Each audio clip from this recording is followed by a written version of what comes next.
आज का मोर केतनो गुटे काम थिला काटा कहब इटा मुई आ मोर सांग बाहरी गलो बैंक नेके आमे दुहे प्रेसिडेंट सेक्रेटरी अछो बैंक रो काम सारी करी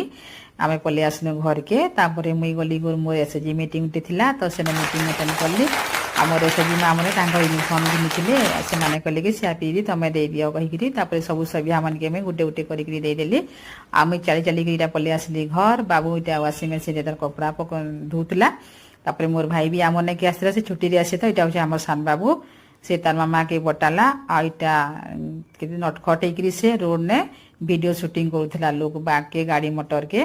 आ सने मुई आ बाबू पले गलो लयकरा आने के से कहला कि जाओ गो मा बोली करी आसमा कहला तापरे लयकरा आने के आमे गलो